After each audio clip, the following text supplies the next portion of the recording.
In this video, I'll show you how to create and send new messages from your CVTC student email account. When you sign into your CVTC student email account, you're immediately brought to your inbox. Your inbox is where you can find messages sent to you from other people. In the top left-hand corner is a new message button. Click this button to launch a new blank message along the right-hand side of your screen. Before we get started, I'd like to show you this little button in the top right-hand corner. If you click this button, your message will pop out of the internet browser and open in a separate window. You can click on this window and move it anywhere on your computer screen.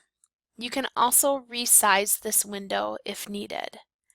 This can come in handy if you need to view the screen behind your internet browser while you draft your message for some reason.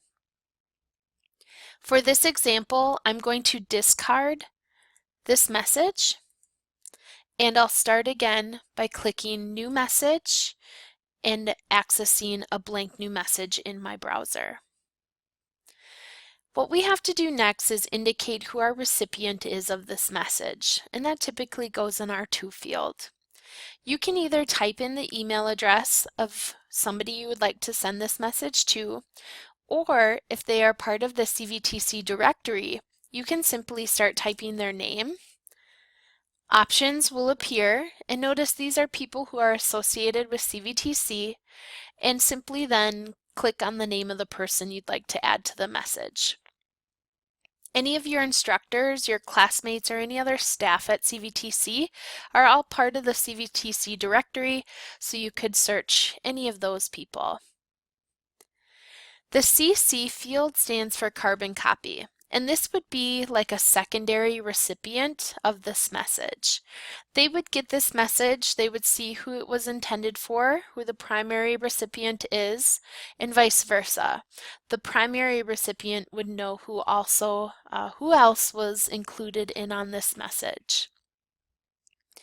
BCC stands for blind carbon copy, and this is somebody you could add to the message who will receive it and see who it was intended for, but the flip-flop is not true.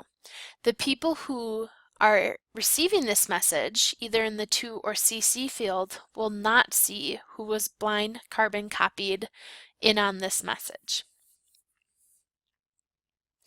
The next section is to add a subject line. It's really important you always add a subject because it helps your recipient know what the content of the message is going to be about. If you are emailing your instructors, I would recommend you incorporate the name of your course, the section that you're in, and then a couple words about what the message will entail.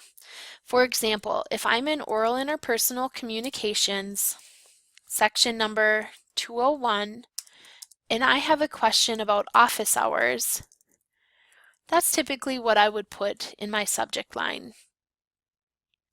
Next, click in the body of the message, and here we start drafting the content. Usually when you send an email, you incorporate some type of salutation like hello, good morning, good afternoon, something along those lines, and then hit enter twice. This is where you add the body of the message.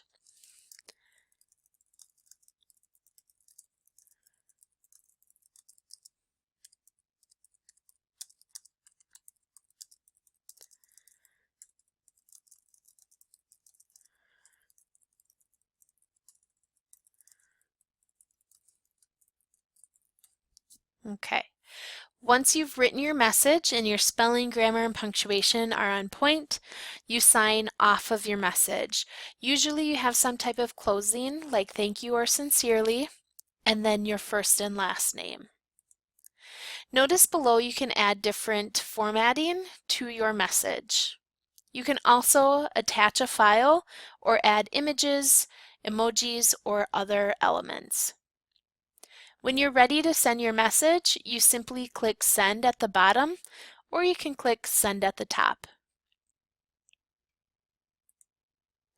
You don't really get a notification that your message has been sent, but what you can do is click on your Sent Items folder underneath your inbox and double check that your message went through. I can see my message went through at 2:09 p.m.